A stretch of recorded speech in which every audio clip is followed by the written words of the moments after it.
Okay, so I wanted to play with you about a process that I've been working on and had some amazing results with, and see what comes out of that. So let's talk about what the vibrational components of it are, because if you're having success with it, then it is vibrationally accurate. Yeah, it's okay. So we'll talk about that. So 60 days ago, I had an epiphany, right? And I said, and it's ridiculous to say it because you've been telling us so many times in so many ways, and I finally was like, dummy, I get it, right? So I said, I'm going to, for the next 30 days, I wrote out a calendar, and I said, for 30 days, every day, I'm going to look at this calendar, and I'm going to write down the things that I'm doing to make sure that I stay happy. Here's the things that I like to do. Here's the things that get me in that positive place. And it forced me, early on it was a struggle because I'd forget, oh yeah, that calendar, I got to go do something to make me happy, which sounds crazy. But started to do that, and after a while it picked up momentum. And one of the things that I did was I wrote you a thank you letter for all the amazing things that happened as a result of the process, which hadn't happened yet. And so every day, twice a day, I would read that letter, picturing the hot seat and me reading it, or me saying it to you as if it had already happened.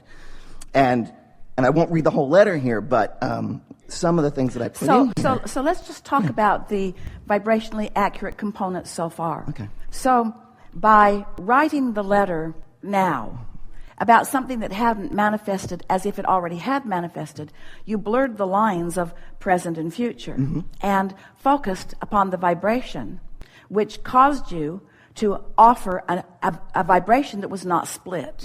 And when a vibration isn't split and you focus upon it in a steady way, manifestations come to the vibration. Doesn't matter. Everything is now. So whether you're thinking about the past or the present or the future, you're doing it all right now. Right. So that's a very clever thing that you did. Scotty says that, Scotty,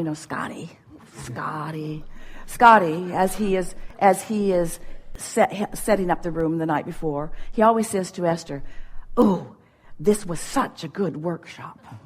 Right.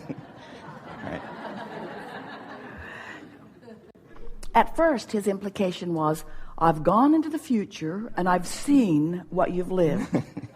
But it's the same thing, isn't it? I've found the vibrational frequency and I'm practicing it now because of something that is coming. But when you play it like that, it shores up the vibration now. Yeah. And the other aspect of it too is I wasn't that specific on some of it, because I noticed in the past I used to be very, very good at force filling my own grid.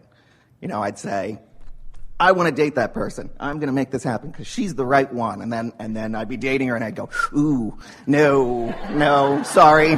Right? So, but I was very good with that. I could pick jobs. I'm going to get that job and it's going to be awesome. And I would get it and I would be miserable. So this, I talked about, I was less specific. And I said, okay, so one of the things is I've always wanted to be in business with my best friend, and we're going to finally figure out something that's going to be in a fun field that I maybe have no business in, but we're gonna make that happen finally, and I'm gonna finally find the love of my life. And I wrote down all the attributes of this woman, and I found that in reading it, by the time in reading this letter to myself, pretending it all already happened, I was in love with her. Right? I didn't even know her, but the list was exhaustive, and it's like, this is the most amazing woman on the planet.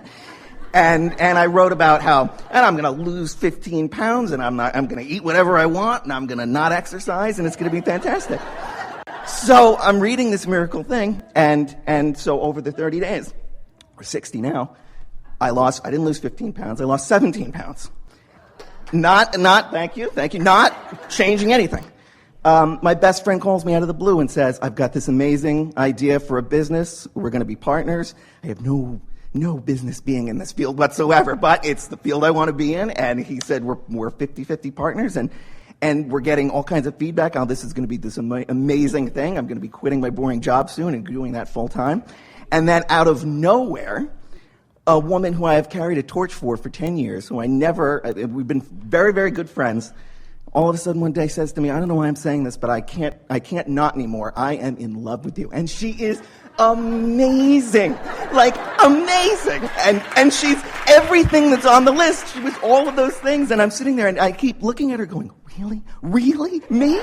And she's saying the same thing to me. I can't believe it. So I don't want to talk her out of it, but So everything that I put in here to thank you for, I'm here now to say thank you from the bottom of my heart. So let's talk about the components of this. It's very clear what he's been doing. Did you hear a few dozen words that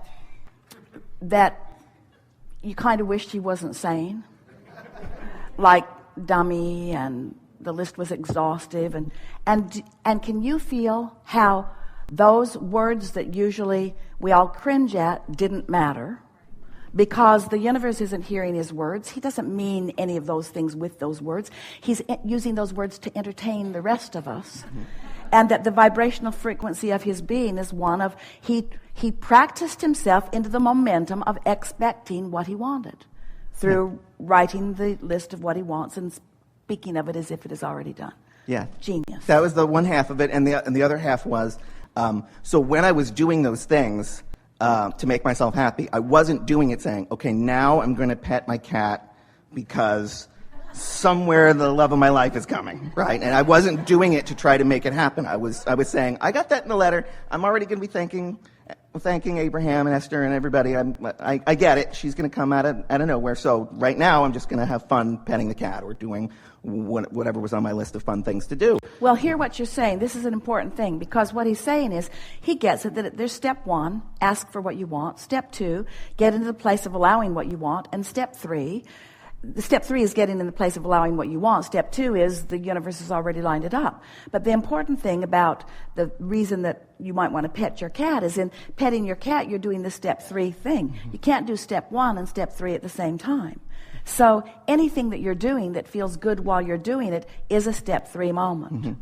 There are 2 things that you talked about that we really think are worth shining a little light on because of how effectively they worked for you, and we just want to talk about what that is. Okay. And that the first thing is, when you are trying to motivate something into being, when you're trying to hammer it into being, you talked about that a little bit, there is this belief within you that there is some hurdle to overcome. Mm-hmm. And so when you talked about wanting to hammer the grid into place, when you take an easy approach about things, then you're more likely to be inspired.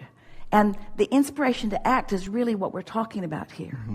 So by practicing the thoughts that feel good about the things that you really care about, you practice the vibration until you are chronically in this place of allowing what you want. Mm-hmm. It's like on this emotional scale of spinning grid point of attraction discs, you found yourself chronically in that happy, good feeling place, mm-hmm. because what you had written and what you were reading and what you therefore practiced into a place of expectation got you there so that you were chronically there. Mm-hmm. So that anything that is a vibrational match to that kind of momentum has to join you there. Mm-hmm. So we just want to point out the difference between being there and attracting up to where you are things that match it, as opposed to being in a place of trying to make it happen and trying to push things along. It's like pushing a noodle.